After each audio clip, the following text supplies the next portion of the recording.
começando nessa parte da Escritura, pegou a Bíblia, Isaías 53, lhe anunciou a Jesus, passou pelos textos, passou pela Bíblia, foi evangelizando texto após texto, ensinando a palavra, ensinando, senta com o pecador e abre a Bíblia, explana a Bíblia, visita o pecador, abre a Bíblia, mostra a antiga aliança, a nova aliança, mostra a queda, mostra a redenção, vai indo. É assim que você ganha crentes.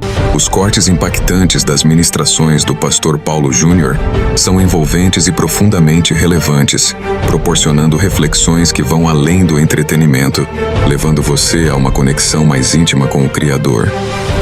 Você já viu quando tem uma personalidade conhecida, um estadista, um chefe de Estado, um magistrado, e aí uma pessoa simples precisa ir até ele não consegue, precisa do intermediário. Então alguém vem, pega essa pessoa, eu quero te introduzir ao presidente, ao governador, ao juiz, ao reitor, porque essa pessoa sozinha não tem acesso, não consegue chegar àquela personalidade.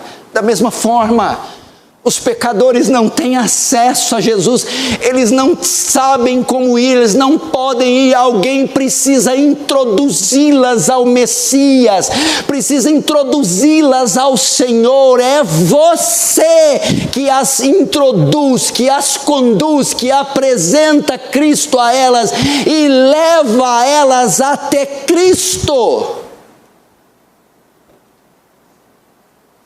É assim que o crescimento orgânico se dá. E por quê, pastor? Porque não é uma opção.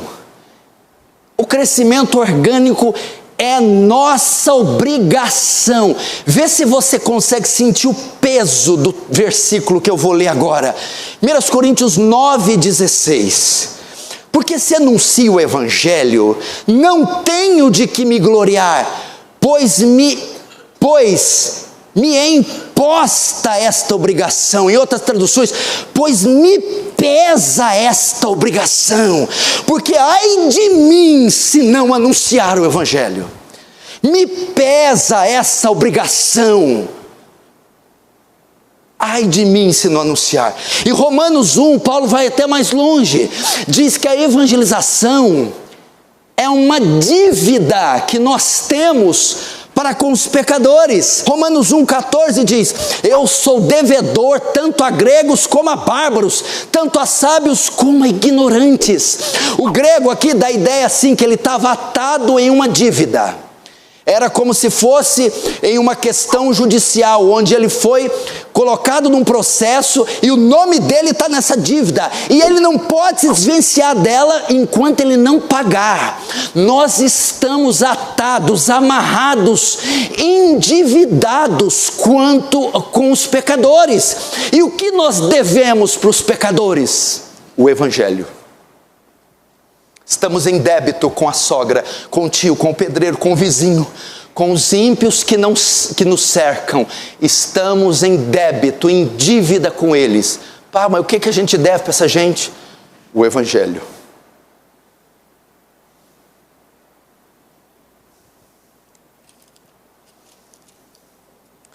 E os resultados? O grande problema da evangelização é que muitos se preocupam com os resultados. Mas eu prego, nada acontece, eu não vejo o efeito disso. Mas e se eles não se converter? Queridos, os resultados não competem a nós. A nossa missão é lançar a semente, dar o crescimento é missão de Deus, fazer germinar a semente é obra de Deus. Nossa tarefa é só lançar a semente. Natanael, por exemplo, quando foi inquirido por Filipe, quando Filipe o evangeliza, o anuncia a Cristo, o vai conduzir, Natanael indaga, dizendo: peraí, pode alguma coisa boa vir de Nazaré? Natanael estava cético, quanto àquela pregação. Estava duvidoso que de fato ele seria o Messias. Não estava com o coração muito aberto quanto a tudo que Filipe dizia e fazia. Filipe então responde ao ceticismo de Natanael dizendo: vem e vê. Veja-o você mesmo. Conheça-o, Natanael, e comprove você mesmo. Ou seja, ele disse: isso agora não cabe a mim, minha função é te levar. Vem e vê. Quando você tiver contato com ele, quando você vê-lo, quando você ouvi-lo, aí é com você e com ele.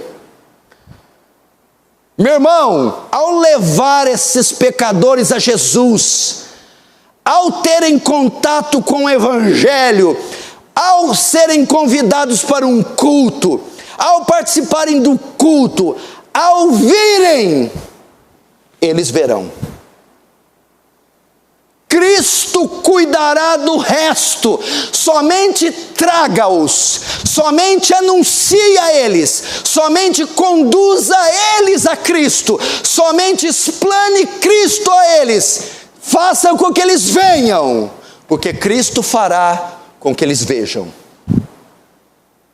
Vem e vê. Você só precisa dizer vem. Você só precisa anunciar. Você só precisa trazer. Você só precisa convidar. Você só precisa explanar, anunciar, conduzir.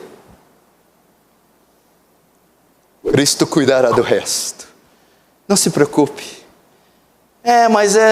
Vem e vê.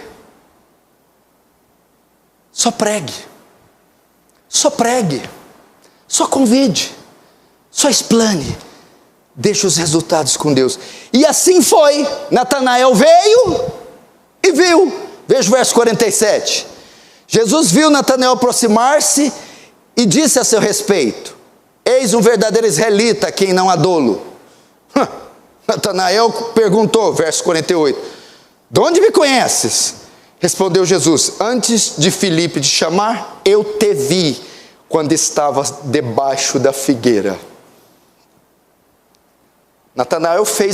Filipe fez o seu papel, anunciou, encontrou e conduziu ele até Jesus. Quando ele chega até Jesus, Jesus começa com umas falas meio estranhas para Natanael. Aí um verdadeiro israelita: como é que você me conhece? Eu te vi debaixo da figueira. O Senhor Jesus aqui manifestou o seu poder divino. Ele demonstrou sua divindade para Natanael, e mais especificamente a sua onisciência, revelando um aspecto da vida pessoal particular de Natanael, que só ele sabia. Eu te vi debaixo da árvore. Alguns estudiosos dizem que ele estava orando, e ele pediu coisas íntimas no coração dele para Deus. E aqui o Senhor estava revelando, dizendo: eu vi você debaixo da árvore, vi você orando e sei o que você orou.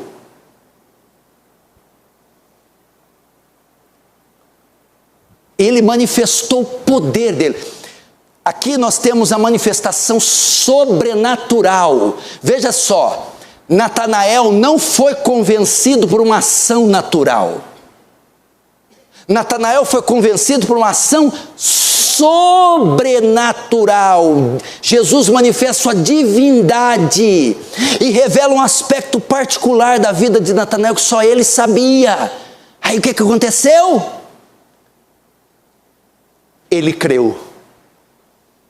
Ao ser conduzido a Cristo, o próprio Cristo se encarregou da sua salvação. Veja a conversão dele no verso 49. Então exclamou Natanael: Mestre, tu és o Filho de Deus, tu és o Rei de Israel. A confissão, conforme Romanos capítulo 10. Natanael foi salvo. Significa que quando você traz alguém para um culto, que quando você prega o evangelho para um ímpio, quando você anuncia Cristo para um pecador, ou quando você traz um pecador até Cristo, o Espírito Santo vai confirmar o seu sermão, confirmar aquele culto, a tua explanação, o teu ensino, e o Espírito Santo vai manifestar o poder de Deus no coração do incrédulo e vai dizer: esse é o Cristo, o Filho de Deus. Então eles serão salvos. Deixa o resultado com Deus. Só abre a boca e prega. Chama. Natanael, acabou de ser salvo. Opa, eu sou responsável pelo crescimento orgânico da igreja. Imediatamente foi ao encontro de Filipe. Pregou Cristo, imediatamente foi ao encontro de Natanael. Pregou Cristo a Natanael. E conduziu Natanael até Cristo. Agora já não era mais com Filipe.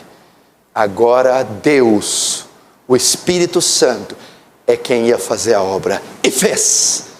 Vem e vê. Ele foi e viu. Ele foi e ouviu. Ele foi e foi impactado. Ele foi e foi transformado. E ele creu. E ele foi salvo. Veja então uma passagem que ensina claramente o crescimento orgânico. Um crente gerando outro crente através da pregação. Agora, qual a forma de começar ou do crescimento orgânico acontecer? De quais formas podemos fazer isso? Crentes produzirem outros crentes. De quais formas podemos cumprir a tarefa da grande comissão? Como eu posso fazer isso? Eu vou te ensinar agora aspectos práticos de como você, em obediência ao mandamento, se envolve com o crescimento orgânico. Primeiro, você pode produzir outros crentes ensinando a palavra individualmente a eles, como Filipe fez com o eunuco. Você pode trabalhar para o crescimento orgânico da igreja, ensinando a palavra individualmente ao pecador, como Filipe fez com o eunuco. Não precisa abrir, só me ouve. Vai pôr na tela aí. Atos 8, 26. Olha só o crescimento orgânico, apenas ensinando a Bíblia exaustivamente para alguém. Atos 8, 26. E o anjo do Senhor falou a Filipe dizendo: levanta-te e vai para o lado do sul. E levantou-se, foi, e eis que um homem etíope eunuco, assentado no seu carro, lia o profeta Isaías, verso 30. E correndo Filipe, ouviu que lia o profeta Isaías e disse: entendes tu que lês? E ele disse: como poderei entender se alguém não me ensinar? Olha, e rogou a Filipe que subisse com ele e se assentasse. Verso 35. Então Filipe, abrindo a sua boca, começando nessa parte da escritura, pegou a Bíblia, Isaías 53, lhe anunciou a Jesus. Foi uma visita com o fim de ensinar, passou pelos textos, passou pela Bíblia, foi evangelizando texto após texto, ensinando a palavra, ensinando.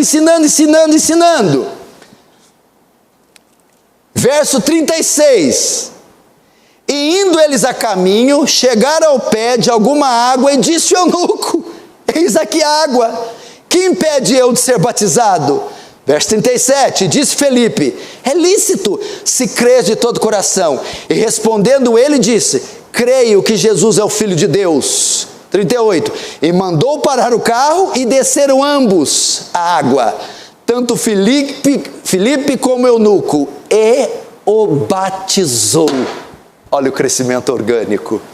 Filipe, através do ensino individual da Escritura, produziu outro crente. Senta com o pecador e abre a Bíblia, explana a Bíblia, visita o pecador, abre a Bíblia, mostra a antiga aliança, a nova aliança, mostra a queda, mostra a redenção, vai indo. É assim que você ganha crentes, explanando as Escrituras, mostrando o pecado, a vinda do Messias, a morte do Messias, igual Filipe. O eunuco estava com dúvida, o que isso aqui quer dizer? Me ensina. Então ele sentou, ensinou, instruiu, até os olhos se abrirem. Faz isso com o teu primo, faz isso com a tua mãe, faz isso com o teu vizinho, faz isso com o teu amigo. Senta e ensina as Escrituras, porque ele vai se converter. Esse é o primeiro meio. Segunda forma de crentes produzirem outros crentes, convidando eles para a igreja. Convidando eles para assistir um culto público. Pastor, o convite para assistir um culto é um meio de evangelização? Claro que é. Claro que é. Veja só essa passagem. Ela antecede a que eu preguei. Ela fala de André, Pedro e João. Olha só. João capítulo 1, verso 35. No dia seguinte, estava João outra vez na companhia de seus 2 discípulos. Escute, verso 36. E vendo Jesus passar, disse: Eis o Cordeiro de Deus. Os 2 discípulos, ouvindo dizer isto, seguiram a Jesus. E Jesus, voltando-se, vendo que o seguiram, disse-lhe: Que buscais? E os discípulos disseram: Rabi, que quer dizer Messias, onde assistes? Nós estamos procurando o Messias, Jesus. Onde ele assiste? Ou seja, onde ele mora? Onde ele ministra? Onde que eu encontro? Onde eu ouço ele? Aí sabe o que ele faz? Respondeu: Vinde e vede. Foram, pois, e viram onde Jesus estava morando. Ele fez um convite. Onde que Jesus ministra? Onde que ele prega? Onde que ele se manifesta? Onde é a casa dele? Vem, e ele levou eles até lá. E eles ficaram, quando eles chegaram até o lugar que Jesus assiste, ficaram com ele aquele dia inteiro. Verso 40. Era André, o irmão de Simão Pedro, um dos 2 que tinha ouvido o testemunho de João. E agora, seguido a Jesus, foram salvos. Vem cá. Juninho, onde que Jesus assiste hoje? Onde que fala? Onde você encontra ele hoje? Você quer procurar Jesus, onde você acha ele? Aqui. Na igreja. Como que esses homens foram salvos? Alguém pegou eles e levou eles onde Jesus assistia, pregava, ensinava. E quando chegaram lá, passaram o dia com Jesus e se converteram. Isso aponta para a igreja. Onde Jesus assiste hoje, onde Jesus fala hoje, onde Jesus prega, onde Jesus se manifesta, na igreja. Então pegue os pecadores e conduza eles até o culto, até a igreja. Porque aqui eles vão encontrar a Jesus, vão ouvir a Jesus. Aqui Jesus vai ministrar a eles e eles serão salvos.